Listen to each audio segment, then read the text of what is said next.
Zaman dahulu di kerajaan Mataram ada seorang pemimpin yang sudah tua.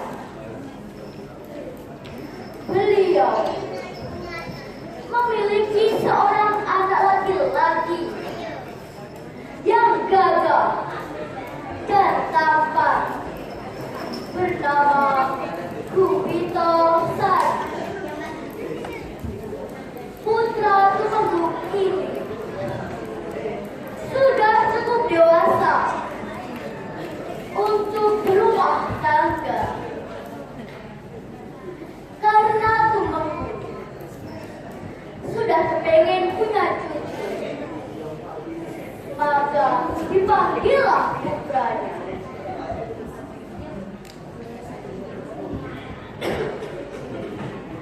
Anakku, usiamu sudah cukup dewasa untuk membina rumah tangga.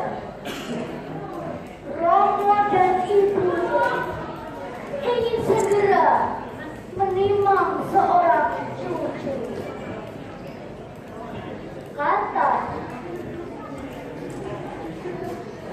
maafkan Romo, Ananda belum mempunyai gadis idaman. Jawab Kubitasari, gadis seperti apa yang kau cari anakku? Kau sabimu, Romo sudah mempunyai jodoh untukmu. Iya, putri Tumenggung Sosodiningrat. Ia pasti cocok untukmu. Romo terlanjur berjanji akan melamar putrinya untuk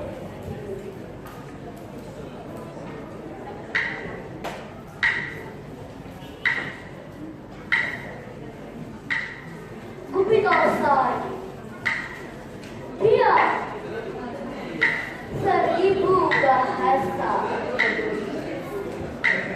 tidak menjawab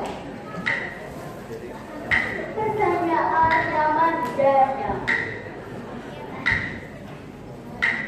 Dalam hati ingin menolak tawaran ini, tapi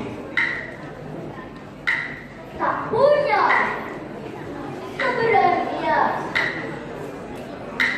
Berat aku mengecewakan Ramandanya. Gong gong gong gong gong gong gong gong gong. Malam telah begitu larut. Gong. Kubitasari membangunkan abdinya pelan-pelan. Gendor, Gendor, bangunlah. Ayo bangun, Gendor. Apa-apa Romo?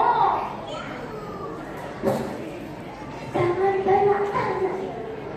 Jawabkan dasar.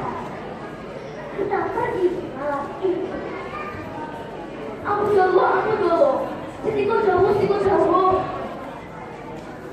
Malam itu, Kubitasari bersama Gendor berniat mengembara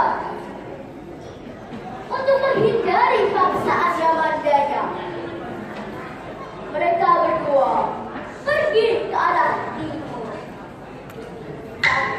Tapi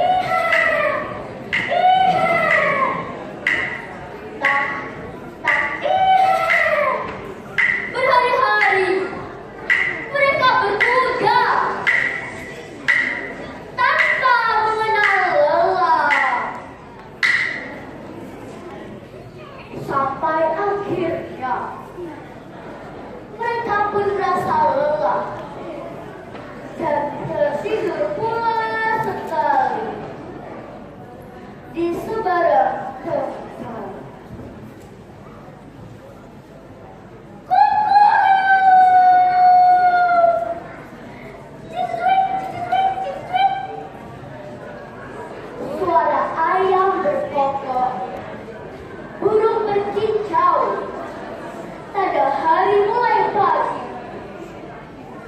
Kendor terbangun terlebih dahulu, melihat keindahan alam di sekitarnya. Dia kaget. Dulu, ayo bangun dulu. Kita berada di tempat yang sangat indah dulu. Wele, wele, wele. Di depan kita sebentar bengawan Solo yang jernih ada dulu. Ayo bangun dulu. Akhirnya, Kupitasari pun terbangun, melihat kejernihan air Bengawan Solo. Tubuhnya pun mulai gatal, dan segera ia berlari menuju sungai. Dan yuk, ayo dong, kita berenang. Ayo dong. Dulu, jangan tengah-tengah dulu. Jangan tengah-tengah dulu. Ada apa, Gedor? Itu dulu. Ada buaya dulu. Ada buaya dulu. Ternyata benar. Ada seekor buaya yang melaju dengan sangat cepat menuju ke Kupitasari. Dengan sangat cepat, Kupitasari pun berenang menuju ke tepi. Buaya yang tak mau mangsanya lepas mencoba menerkam. Ha! Kupitasari pun menghindar. Hai buaya, kita punya alam yang berbeda. Segera kembalilah ke asalmu. Jika kau tak menyerah, akan kuyakinkan engkau. Buaya tak mau mundur, malah mulutnya dibuka lebar-lebar. Ekornya dilecur-lecurkan, siap menerkam. Kupitasari memasang kuda-kuda, dicabutlah resinya dan ditusukkan kepada buaya. Lihat, mati kau buaya. Buaya itu kuat juga, belum mati dengan tusukan keris. Mata Kupitasari melihat ke sekitar sungai. Ia melihat ada batu besar di pinggir sungai dan diangkatlah ke tepi.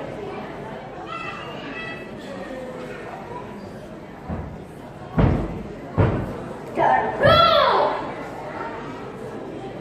Buaya itu pun tidak bisa bergerak karena terhimpit batu besar di pinggir sungai.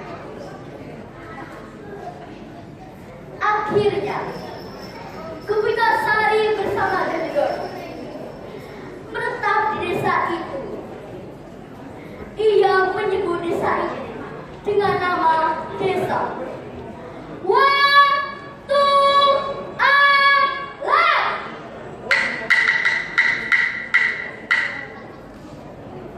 Watu artinya batu, alam artinya melintang. Maksudnya ada batu yang besar dan melintang di pinggir sungai Bengawan Solo. Batu yang menghimpit buaya. Kupitasari pun diangkat menjadi sesepuh desa Watu Walang dengan panggilan Mbah Kito. Di bawah kepemimpinannya yang adil, desa Watu Walang menjadi desa yang subur dan makmur. Rakyatnya hidup rukun dan saling support. Demikianlah legenda desa Watu Walang. Semoga menambah kecintaan kita terhadap warisan budaya Nusantara.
yang berguna bagi generasi. Apa saja? Yang antara lain, satu, kita tidak perlu lari dari kenyataan, namun kita harus mencari solusi. Salah satunya dengan berkomunikasi dengan baik, maka masalah akan bisa terselesaikan dengan baik. Dua, untuk mencapai tujuan, kita harus berusaha semaksimal mungkin dan pantang menyerah. Tiga, menjadi seorang